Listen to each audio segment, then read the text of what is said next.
All right. Well, thank you so much for joining us again, like you did last year. We'll have a room full of 10 seniors of the class of 2022 with me.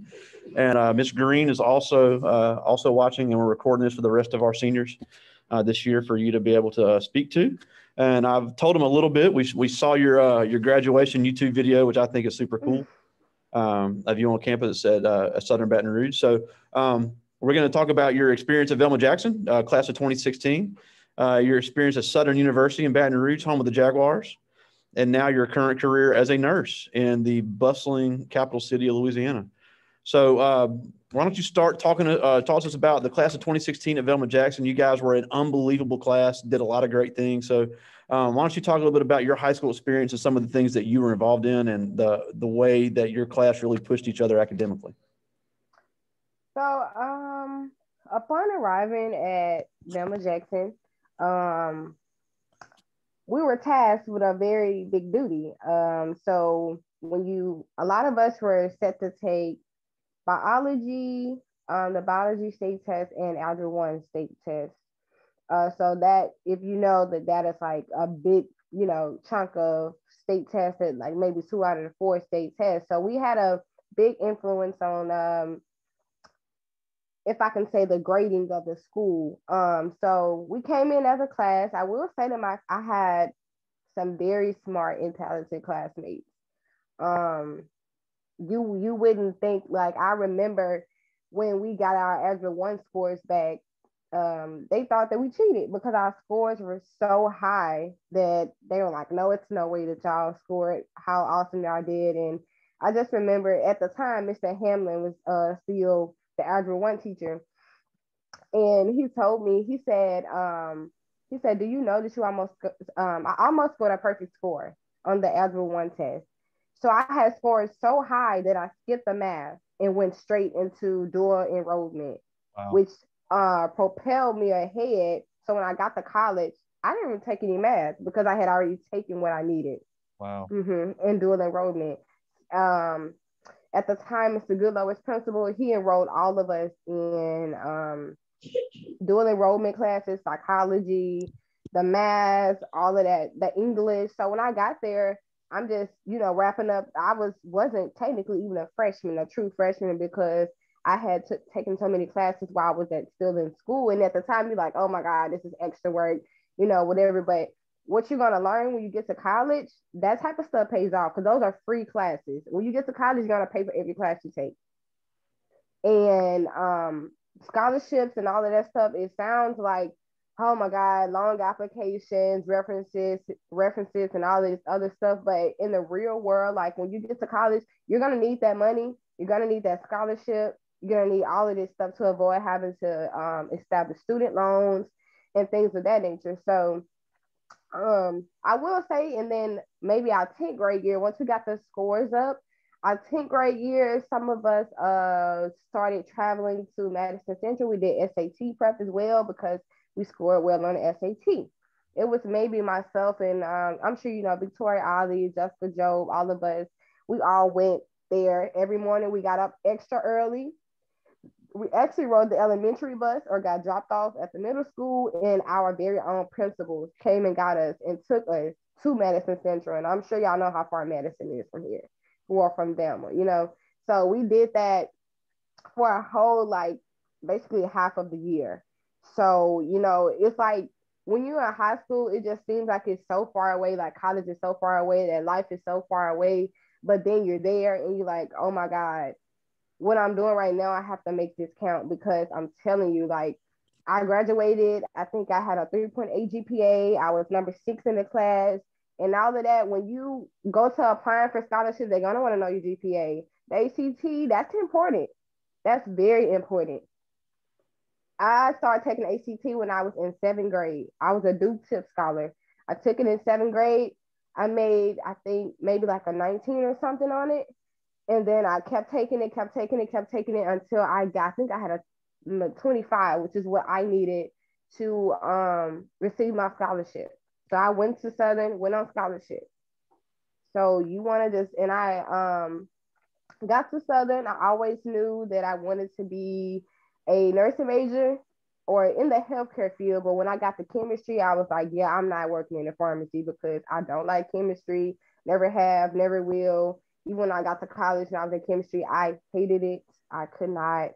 I could not. And during the time, he'll tell you I played basketball while I was there.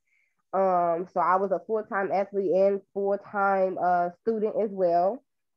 So it can be done. I pretty much balanced everything, even got injured twice. I'm sure he can tell you. He saw me crutching around many days, had surgery on my knee, managed to rehab 2 and 3 times a day, still graduate, top of my class. So it's very possible. Yeah, and your class had some amazing athletes. You had Yes. Deja Willis and yourself, and Wallace Vaughns, Mateo Beeman, Tommy Conway, and then Corey Bacon, Jessica Jobe. Just a countless amount of students. And you guys had fun. You guys made hilarious videos. You guys had a great time here. But at the end of the day, you guys really push each other academically, and that's what's opened so many doors for so many of y'all to be so successful coming from the same school. Yeah, like what you have to realize too is like what you do affects the people that come after you as well. So you can't just come in, horseplay around because the mess you leave, somebody else has to clean up. But if you leave them a platform to step up on, because you got to think about it like outside of you. Like if you think about the big picture, okay, what example am I setting for the people that's going to come behind me? Am I leaving them a mess to say they got to come in and clean up and score this high or do this much? Like you have to think about all of that. And like people think, well, it's just high school. It's not, I promise you. Like I said, the ACT, all of those things are very important. And one thing, me and my classmates, like, we like, even if we joked around, we, laughed around and did everything else, like we made sure that we passed it. All of those athletes he just named, all of them were very well capable on and off the field. Like Absolutely. they weren't like, dingy. These are people who were like, these top of the line type of students. Like I said, they thought that we were cheating because our scores were so high. And I'm like, wow. And like even when we would go, I'm gonna tell y'all something. We used to go sit in those classes at Madison Central. And we were the minority. We were the only Black kids in that class. So like being there and sitting in the class, and a lot of times when they like would give tests, they're like, oh my God, they scored this and they scored that. It's like almost like they were surprised, but they have more, I'm gonna be honest, they had more resources. They actually had that class. We didn't have that class at BJ. So that's why we had to travel all the way there to actually take the class. But you have to take advantage of the people. Like you have different alumni, your teachers went to different schools. Talk to them about where they went. If you're interested, ask them what programs they have. Ask them about their. And when I got to Southern, you know how I got connected. I talked to people. I talked to people. I got involved. I knew that I want to be a nursing major. I said, okay, so I know exactly what I want to do. So I enrolled in honors college. I ended up graduating with full honors. I defended a 50-page thesis that I wrote myself and struggled to write. But I accomplished pretty much everything that I wanted to accomplish. Was it easy? Not easy at all. But at the end of the day, when you get that certificate, nobody can take that from you. That's yours. Those 3 letters that come behind my name, they're mine. Absolutely. So throughout my journey, I don't know if y'all are familiar, but I am a Delta, so I pledged at the Alpha Chi chapter, which is a chapter that's Happy located late on. day. I know the Founders Day was yesterday, so happy belated Founders Day to you. Thank you. So I pledged there. I pledged at probably a pretty. I was one of the younger ones on our line. I was only 19 when I crossed. So I crossed at a pretty young age. I was a sophomore. And I will say one thing about Black fraternities and sororities, they are deeply rooted into communities. They're deeply rooted into service. And they are truly brother and sisterhoods because no matter where you go, you'll never be alone. If you have one brother or one sister that's around you in your organization, they look out for you. They make sure that you're doing fine. So when I travel and things, I throw my symbols on and wear my Delta stuff because people look out for you when they know that, oh, that's my sister. Like that's how we greet each other. That's how we are. And even just Southern families in general, if I see somebody with a Southern hoodie on, I'm like, oh, you went to my school. We automatically are connected just based off the strength that we went to the same school. And like a lot of people think that sometimes like HBCUs, like don't produce as well as students or don't look as good on a resume as other schools. That is a myth. That is not true. Because I have no problem when I walk in. I have a degree, a nursing degree that comes from one of the top HBCU nursing programs. I have no problem getting a job. We have an awesome engineering program, electrical engineering, mechanical engineering, all the work, civil engineering, anything. Our law school is top of the notch. We have all these different majors and different things that people actually come to Southern for. So when people think of like HBCUs, you know, even if you don't want to go to maybe Alcorn, you don't want to go to school, and you don't want to go somewhere that's too far. There's another young man who went to Southern a year before me, you know, Carl Phillips. He's there. He graduated from nursing school, so he's a nurse now as well. Um, so don't box yourself in when it comes to like choosing what you want to do. And I will say, go where your heart takes you. Do not just settle and go to some school and just because, oh well, you know, I'm gonna just settle and go here because I don't feel like filling out this that application. You want to go where you want to be happy. You want to go where, and I always been a good type of person. So if I go somewhere, like I toured different schools, I had offers from Mississippi State, Jackson State, Alcorn, all these schools I got accepted into had, you know, scholarships to award day. They call your name and they'll send recruiters and representatives from their school to give you your scholarship and offer you a scholarship. But ultimately I chose to go to Southern. Why? Because I went and toured on a regular day. I drove to Baton Rouge, which was about 3 hours and some change from where we are. And I went there and I toured it and I loved it. So you want to go where you know where your heart takes you, where your gut takes you, where you know that you can prosper. Go somewhere where you know they have a great program for this. Go there. If you like that atmosphere on that campus, go. Do your research. Make sure you fill out applications. FAFSA, that's a big one. Make sure it's done ahead of time. Because guess what? You want that Pell Grant. You want the Pell Grant. We've been talking about, you never know what you can qualify for from the federal government. You don't. And I do want to talk more about your MPHC experience, but I do want to touch on first, Southern University has a beautiful campus right on the Mississippi River. I used to live in Baton Rouge and visited a couple times. Mm-hmm. But now I know you did have your first few weeks at Southern, you shared before, was kind of shaky. So can you talk a little bit about coming from a school with 300 students to go into a large HBCU that has 9,000 students, the type of adjustment that takes academically and socially? So we moved in. First of all, it was raining cats and dogs. It flooded. When we moved down there, they called it the Baton Rouge flood of 2016. That they said that's the worst it had ever flooded. We moved me in an Armada. Y'all, the water was up to the hood of the Armada. That's how bad it was. So we moved everything again in the pouring rain. I'm like, oh my God, is this a sign? Like, why is it raining so hard? So they pushed school back. We were just in the dorms for like a week, just there until like other students can move on campus and like come from everywhere. Because students come from everywhere. So we were just in the dorms, you know, waiting for everybody else to move in. My dad had to take an alternate route because interstates were flooded. By LSU was flooded. Everything was flooded. And so many people had lost so much. So many people lost homes. So many people lost cars. It was pretty bad. But because Southern sits on a bluff, like he mentioned, off the water, we were unaffected because we sit before you get on Southern campus. Everybody know it as a hump, so you have to go over the hump to get on campus. So Southern sits on the bluff. So it was actually we have a big mini dome. So they use that for like people to for people to come and stay, and they made it like cots and things of that nature so people can have some type of shelter because homes were flooding and all of the other things that needed placement. And I was just thinking like, what is going on? Like, what is this? As far as the transition from for me, my senior year, like I don't know if you remember, like the second or third day, my grandmother passed away. And that was the mental struggle for me. But one thing that it did teach me was independence. So and she was always big on like, you know, you have to be able to stand on your own 2 feet.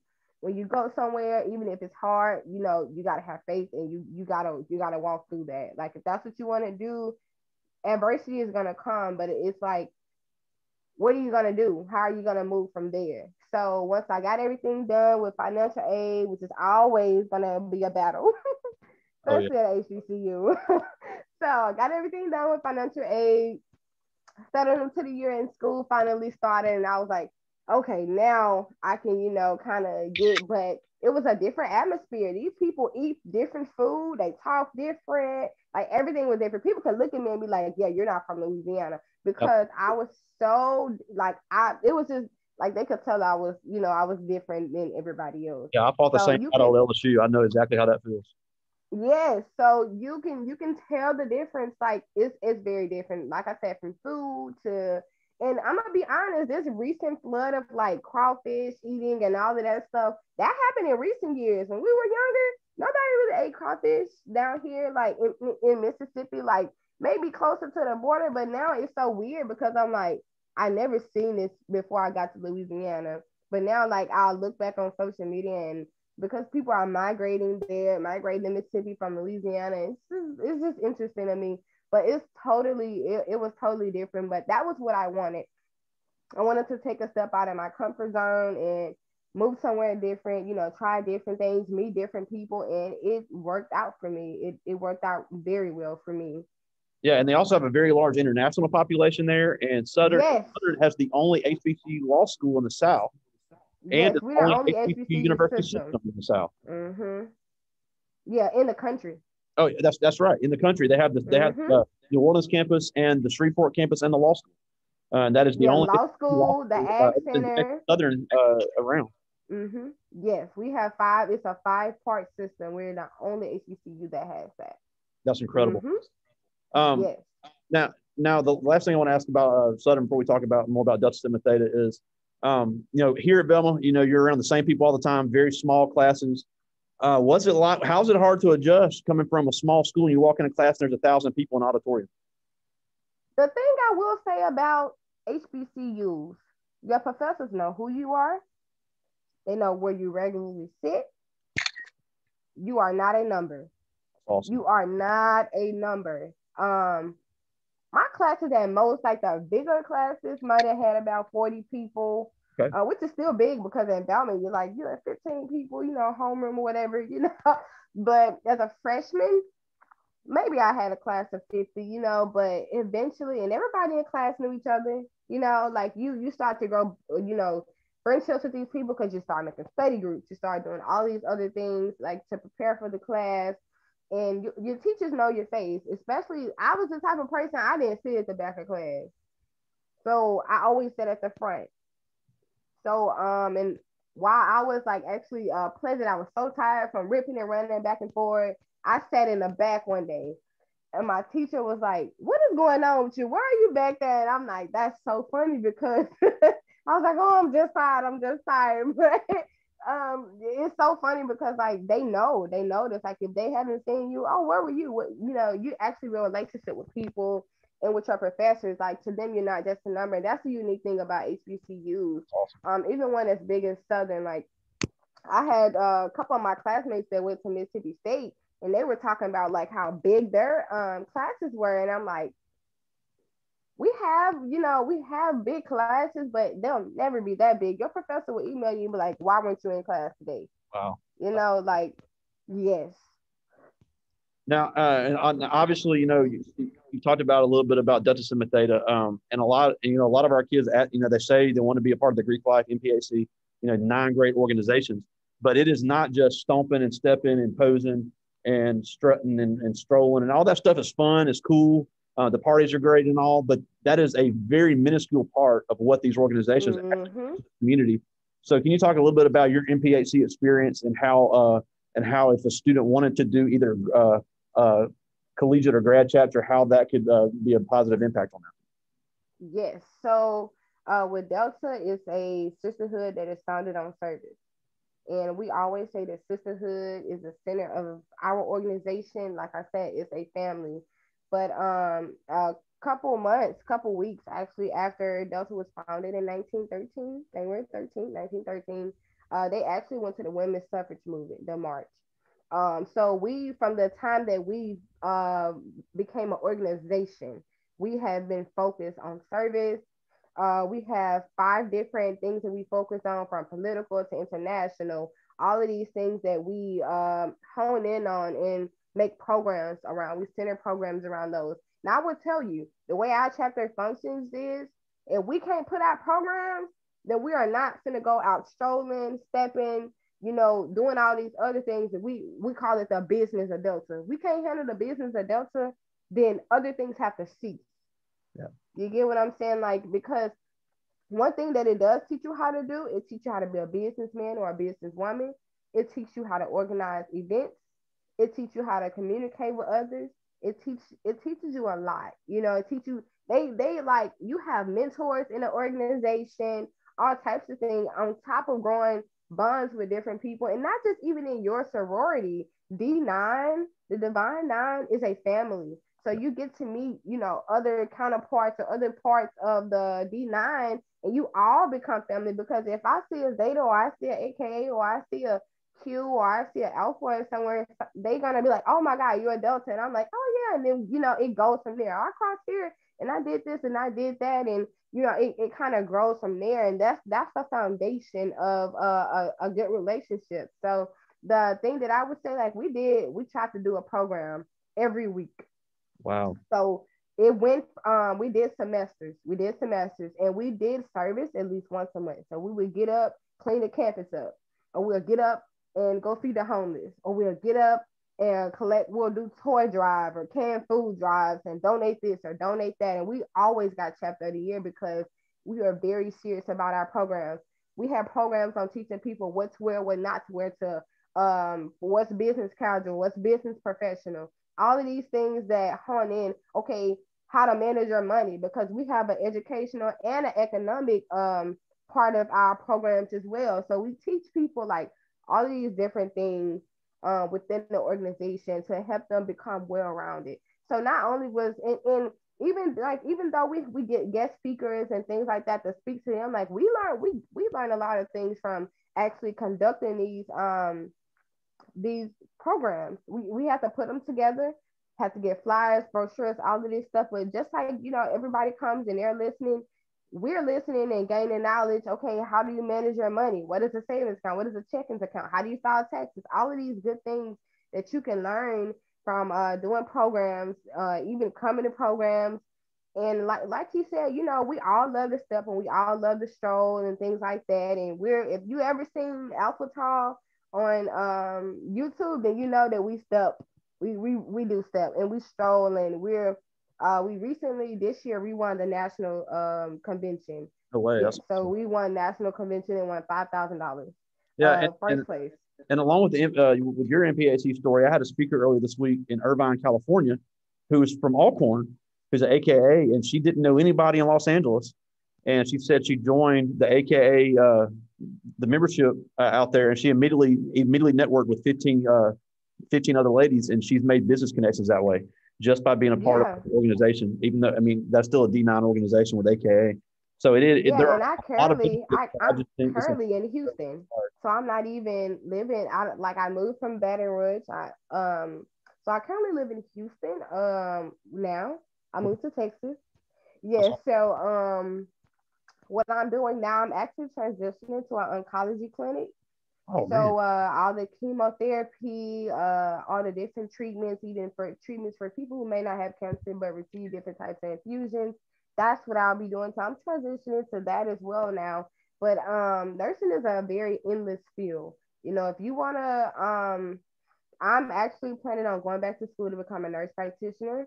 My dreams are to own my own clinic and be a family nurse practitioner. So pretty much see from newborn all the way on up. So that's the plan.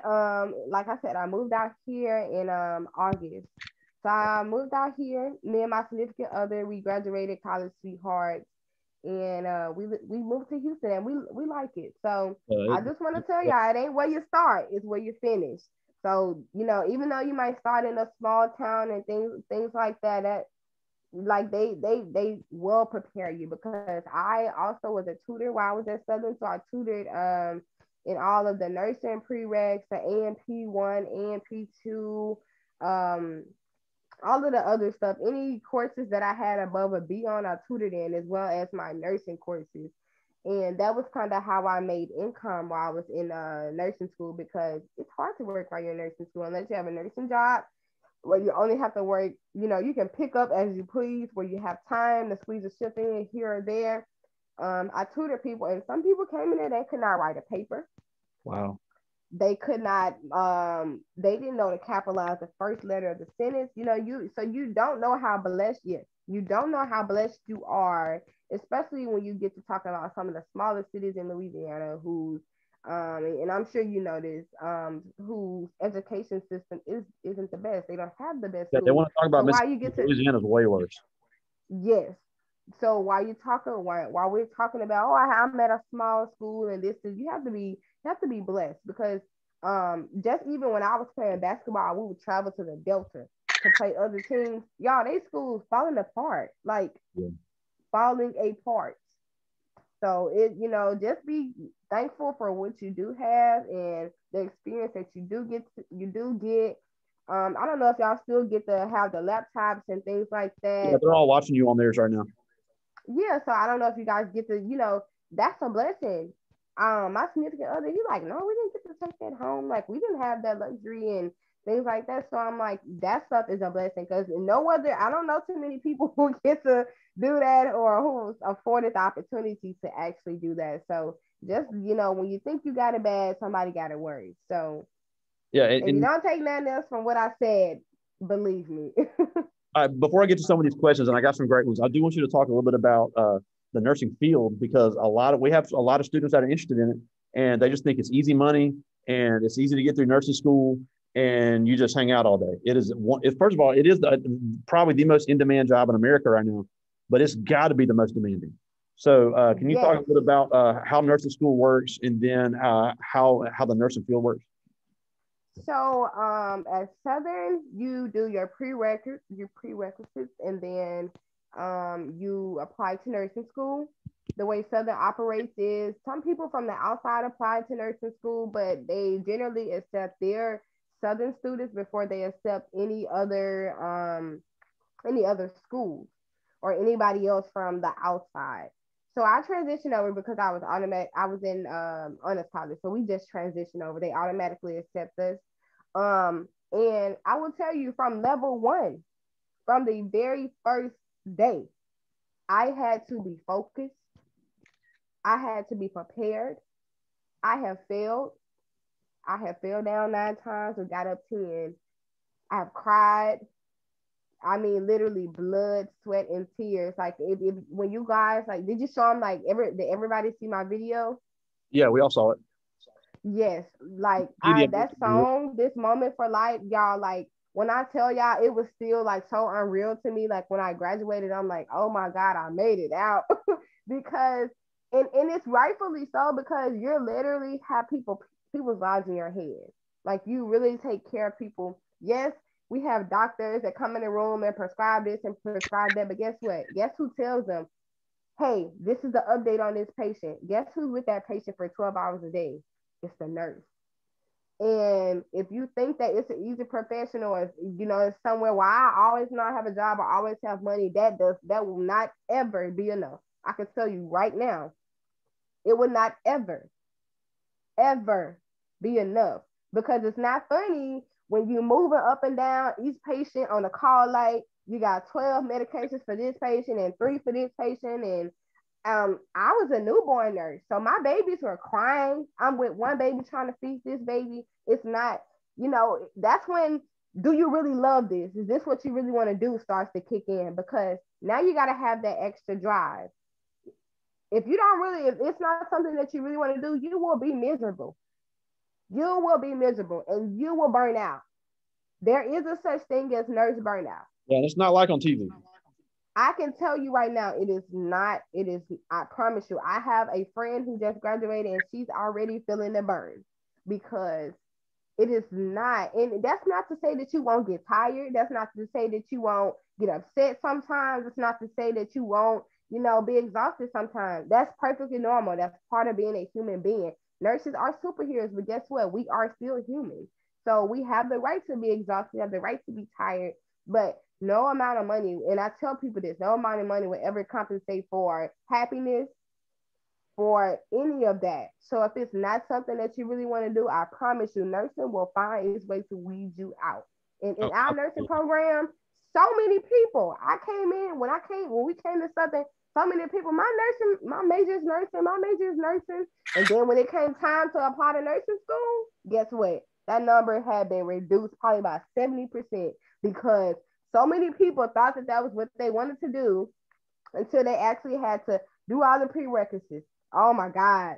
Oh, I have to take this. I got to take that. I got to do this. And you realize that's not what I really want to do. The prereqs for nursing might be harder than national nursing school. Prereqs, you got AMP1, you got chemistry, organic chemistry, you got AMP2, you got microbiology, and you have lab for all of those. You have basic English, you got logic, you have all these classes. And then when you get to nursing school, now you have to be very, very focused. You have to, big on time management. I was a full-time Delta and a full-time nursing student. Wow. And I worked as a tutor. Wow. So time management was a big thing for me. If I have to have this assignment done before I go do this, then guess what? I got to sit down and do that assignment. If I know I got a test next week coming up, it ain't like these high school tests. You can look over it the night before and then still, do decently. No.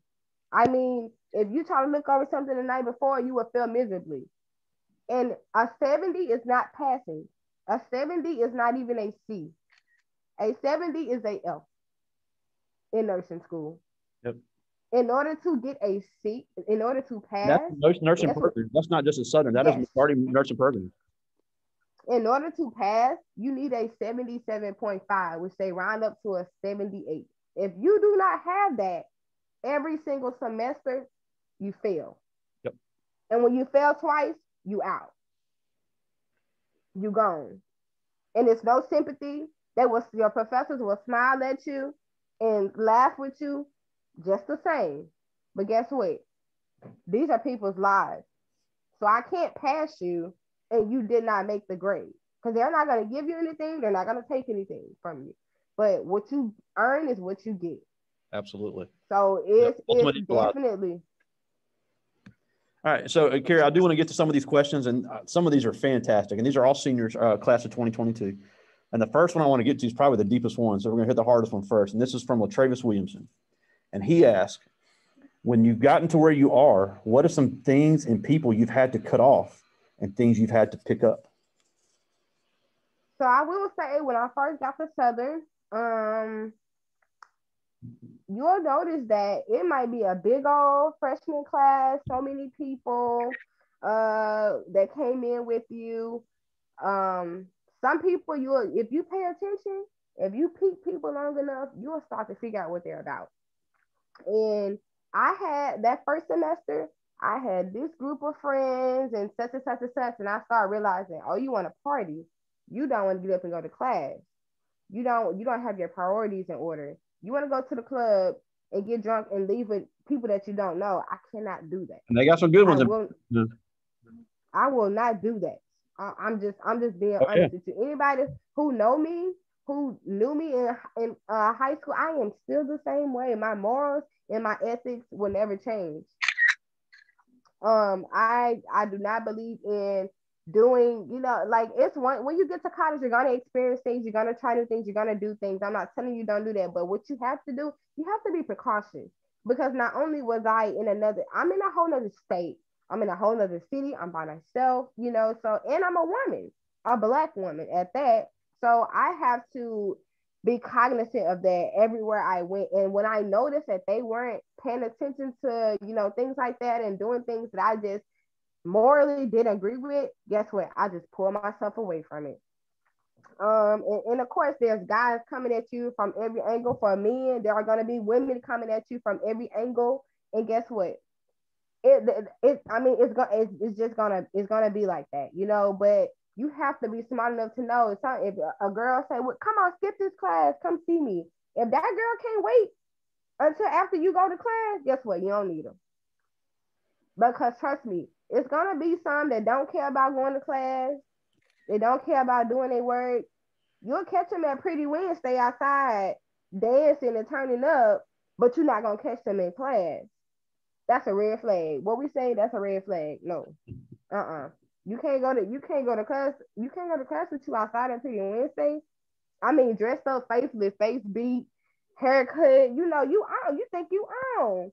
But whole time you wasting your money at Southern, you're not going to class. You paying for nothing.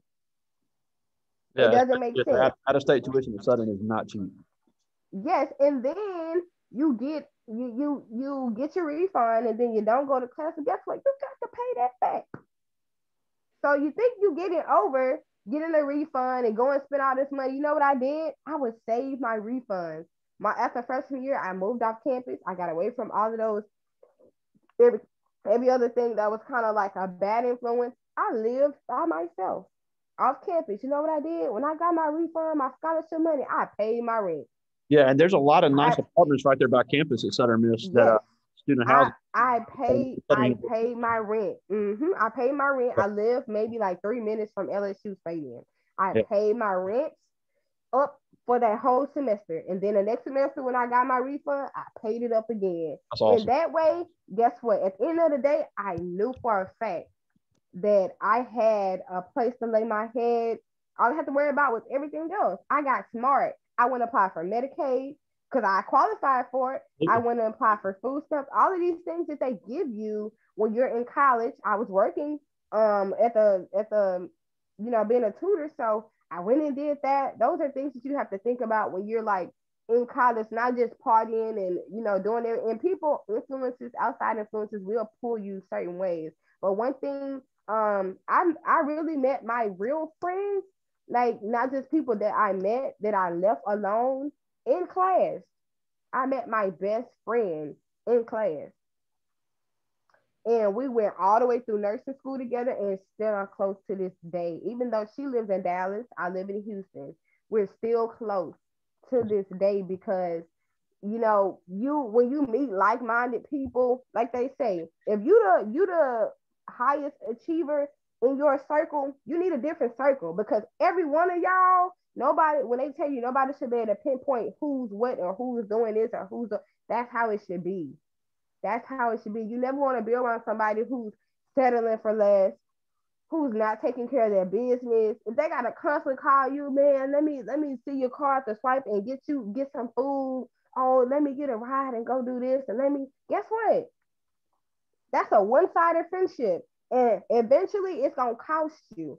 So you can either dead it now or you can let it drag on and pay the price for being in a situation like that. So yes, I did encounter people that I felt like, yeah, I gotta distance myself here because the path I'm on and the path that they're on is two different ways.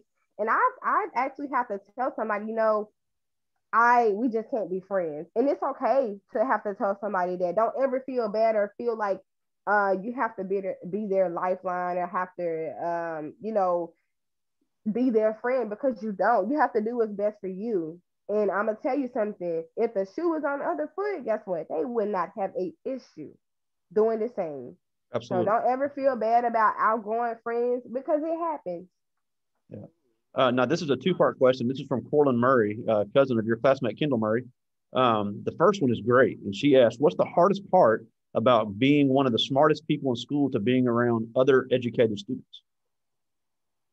And the other part is about what was the hardest part about joining the sorority? So from going Southern Diamond Jackson to Southern, right, with other students, guess what? I remain still at the top. That's awesome. I'm gonna tell you something.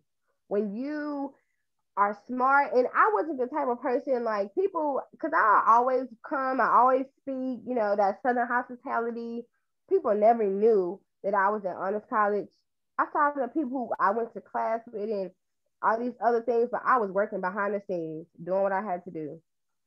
I've never been the flashy type of person, a loud, overly like I do my work And then if you know, you know. Like if you see me and I'm doing things and or I'm going from class to class to class, my friend, my boyfriend now, he will always tell me, he say, I just used to see you just going from class to class. I never saw you like with somebody walking around and just I'm like, no, because when it's Monday through Friday, I'm in class or I'm doing whatever it is I gotta do. Or if it wasn't and I was in nursing school, guess what? I'm at home. If I know I want to go do something Saturday night, guess what? Saturday morning, I'm up. I'm in my books. I'm making a checklist, doing what I need to do, getting things down. I had a very weird habit of writing on the mirror. I will achieve a so and so, so and so. This is my checklist for what I want to do. Seeing that every day, you start to work towards it. It starts to become memory, and you just start doing it because you see it every day. So every morning I got up and looked up in the mirror, I saw that every single day. And Delta was one of those things that I wrote on my mirror as well. I will say the hardest part about Delta, the most nerve-wracking part, well, I had to submit my application. So I'm gonna tell y'all this story. This is more so of a testimony for me, like what's for you is for you. So I would get up some mornings, and this was before I even crossed. I would go to what we call like they feed the homeless under a bridge every Sunday, Yep. and they would do a little service. Yep. Mm-hmm. And so this particular Sunday was right before the applications and things were due. I was getting everything together, getting all my letters together. I had an older soror who was Alpha Tau as well, who was from Memphis, which is where I'm originally from. And she was right. She wrote my letter. I had all that stuff together. I just had to pick it up, and so I'm sitting there. It was a 18-wheeler lot across the street. My car is parked on the side of the road. Y'all, he swung out and hooked my car. Yes. I mean, they hold like, I'm like, oh my God, this is not just happened. Knocked my rearview mirror off. My car was parked on the side of the road. And I didn't even have like, I don't know, like God just kept me so calm because I was just standing there and the homeless people, like they were so upset. Ma'am, I'm so sorry that this happened to you while you was trying to, out here help us. And they were fussing at the truck driver. And so they called the cops. And luckily the people, it's called It Takes a Village. That's what it's called. And they helped me. They like packaged because my glass was going out my window. It was all in my car. And it drove my car a little bit. So I was worried about my transmission. I'm like, you're moving my car while it's in park. It's not supposed to move. So I was a little bit concerned about my transmission, but thank God, like my actual car was okay. But I'm gonna tell you, the insurance wanted to total my car out, and I would not let them because they wanted the car I had. But thank God I got up instead of being defeated. I had a very good friend who came and got me. He made sure I got food and things. The 18-wheeler company, they sent the claim in. I got the insurance money from their insurance. I went to the junkyard. Y'all would not believe this. Found the same exact car. Took that door off that car, paid $35 and put it on my car. Wow. And I was able to drive. I needed my transcript. They closed at 5. I made it there at 4:45. Wow. And got my transcript. I would have missed them by 15 minutes. 15 minutes. Got that done. I'm like, oh my God, thank you, God, that I was able to get my transcript in. Some people's stuff got lost. Mine didn't. They got it. And I submitted my application the next day. But guess what? On top of that, I had done my homework. I had a mock Delta Week proposal. So usually Delta Week is like every day that week we'll do a program centered around educational, economic, political, international, all of these different awareness and involvement. So I had made a mock theme, mock programs, all of this stuff. I had my extra copy of I had a whole portfolio together.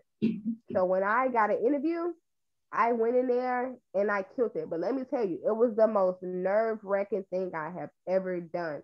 I'm a very good interviewer. I'm a very good test taker. I have always been, and I thank God for that, because it could be the opposite.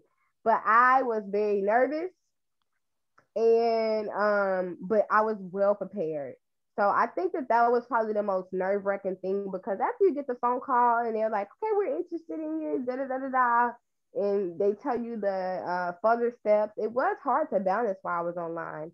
I found that to be very difficult, because I am an overachiever, and I like things to be done the right way. And if I can't, I pick up on things fast. I wasn't picking up on learning the history as fast as I wanted to, and I was getting frustrated. So I'm spinning out, and my line sisters are like, no.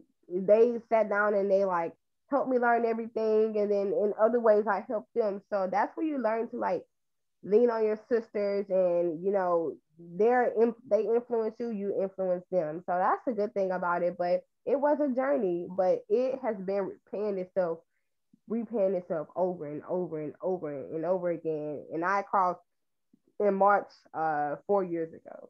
So this next one, this is from Miss Velma Jasmine Williamson, and she wants to be a nurse. And she asked, what aspects of your job do you like the best?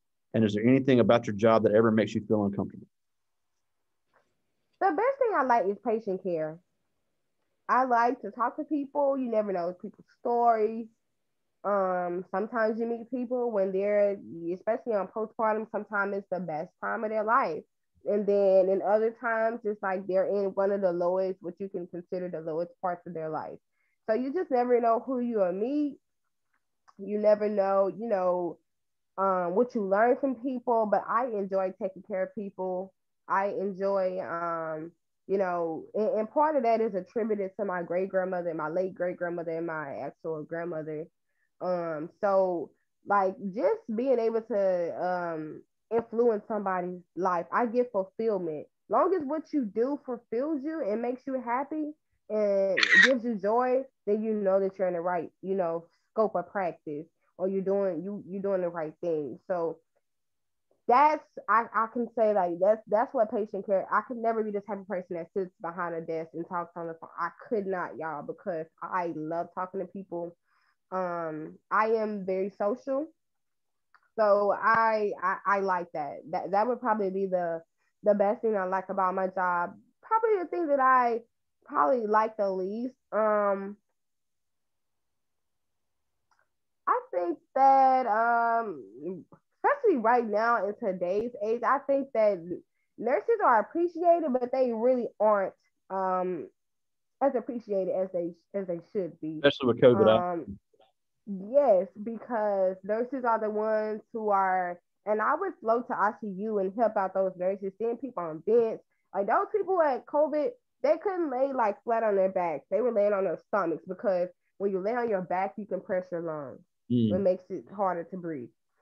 So they have to have those people laying on their stomachs and people coding, and it was just a whole lot. They were forcing nurses into overtime, and I'm like, they're dog tired, they're burning out, nurses are leaving the profession, people who really love the profession. So that's why it's important to not only love nursing, but actually find because nursing is broad. You can do geriatrics with older people, you can do postpartum, you can do cancer, you can even do like how some people they get their BBLs. Guess what? It's a nurse that has to be there. Yeah, and surgery nurses. You can work in multiple areas at once. So it is one of the most you can flex, like he said, go anywhere. So that's why it's important to actually do what you love, and find a setting, a work family that you're comfortable with as well. Yeah, I just got a couple more. And this is Makala Garrett, and she asked, "What made you choose Southern Baton Rouge over the other colleges?" Well, as I said before, I kind of knew that I wanted to go to Southern, because I would go to Jackson State versus Southern. They call that the Boombox Classic. I don't know if you ever heard Southern band, but we're the best band in the land. Okay? Yeah, they're good. Jukebox. Yes, they call us a jukebox because we sound exactly like live songs. Like when you listen to the radio, you're gonna know exactly what song that is when you hear it. But we'll always go to that because my daddy actually marched in the band at Southern, and he went to Southern. My mama went to Alcorn, and my granddaddy went to Jackson State. So my family was like this. Right, trying. So yes, like every different way. And my grandmother went to Russ Okay. in Mississippi State. So we were kind of like split every way anyway. So we would go to Southern. And of course, I toured Alcorn and went to their homecomings and stuff like that. But none of it spoke to me the same way Southern did. I would go. I loved the game day atmosphere. It was different. It wasn't too far away, but so I was like, I think I'm going to Southern. So I applied and got accepted. And like I said, I go off energy and go off, I follow my gut. And I really love the tour. Like I said, go tour the school, go see what they really have to offer. And I did that, and that was kind of like the icing on the cake for me. But we would go to Southern homecoming. We'll go to the when they played Jackson State at Jackson State. Even when they played at Southern, we would go. So I kind of got to experience it. It's nothing. That is my favorite all time game. Like that is my favorite game that we have. Only because Jackson State fans, and this was like before Coach Prime and everybody else. This was like when it was just, if even if either team wasn't as well, guess what? People came for the band to watch the bands play, and just because it's Southern or it's Jackson State, people came to watch that game. So, and even when I was a freshman, my daddy would he's like, come on, we going to the game, and he'll buy me tickets, and we'll go to the game and stuff. So, still to this day, we go to that game. So, I think that would be the thing for me, the game day experience, the atmosphere on the campus, the nursing school was top tier, so it kind of just fit for me. All right. And Kara, we're almost out of time, but I do have one more question. And I think I can speak for so many people at the school to say how proud we are to call you an alumni. You just done some amazing things. That whole class, all the ones that are still here that remember you guys, we just speak so highly of you. And you're just a great example for our young people. But everybody here, even if they don't want to be a nurse, because obviously it's not for everybody. I knew it wouldn't be for me. But even if they don't want to be a nurse, you started right here in the same school, walking these same hallways, sitting in these same desks. You came from the same community with a similar background, but now you're living in the big city, doing some great things with the BSN behind your name. So what can they do coming from the same place that you came from to be as successful as you? Stay focused. Know what it is you want to do. I know they say God laughs at our plans, but have some type of idea of what it is you want to do. Of course, you would hit bumps on the way, but let me tell you something. Never just because you run into, I ran into this problem, I'm not gonna worry about it. No, work through the problem. Keep your head straight. If you work hard now, guess what? You can play later. But if you play now, you're gonna work for the rest of your life. And I can promise you that. I can most certainly promise you that. But I would just say the biggest thing would be to just stay focused. It seems like it's so long. Oh my God, I'm about to graduate and I got to go through another 4 years of college. But let me tell you something. That time is going to fly. And then you have people now who are like, man, I should have stayed in school. Oh man, I should have did this. You don't want to have to be that person that said what I should have done and have a life full of regret. Oh, my life could have been different had I did this. Or my life could have been different had I did that. I had some classmates, if college isn't for everybody, but guess what? Find you a trade. If that's something if you want to fix cars, go to trade school, get certified, build your own business. Whatever you do, be the best at it. Be the best at it. Never settle. Know your worth. Don't ever be afraid to speak up for yourself. Carry yourself in a very professional manner and demand your respect. That's the best thing that I can tell you. Don't ever let nobody tell you, oh, well, and I've had some people tell me, oh, you only graduated from this amount. And I said, guess what? I knew every one of my classmates. Can you say the same? Absolutely. I said, I'm proud of where I came from. Very proud. So don't ever let nobody tell you different. Don't, if it can even be your best friend, they start going the wrong way, you try your best to pull them back in, guess what? You can't go down with them. That's awesome. You got to keep pushing. You got to keep training. If you got to think about all the people that you put, like you said, we put people on our back. Everything I do, I send a hug up and a kiss up for my grandmothers. and my family and all of you got to think about all of those people that you're making proud. Think about that family that you want. You don't want to be in a situation where, oh man, can I take care of my family, or can I do this, or can I do that? You always want to put yourself in the best position possible. You know, so just stay focused. You can do it. I'm telling you right now, you can do it. You can do it. And if you ever need to reach out to me, you can get my contact from Mr. Piggin, and he'll have it. And if you want to reach out to me, have more questions or need help with applications and stuff like that, y'all open your mouth. Like they are there to help you. Use your people that are around you that are offering you help. So, you know, because they know they've been there. They've been to school. They've gotten their degrees. So utilize your resources. You're amazing. I mean, like I said, we're just so proud to call you an alumni. We appreciate you taking some time for us today. I know you're working hard, and today was really your only free day to talk. But as always, blown away by how amazing you are. Hope you get some rest. You have a great I know you're working, but have a great holiday weekend. Okay, you too as well. All right, see you, my friend.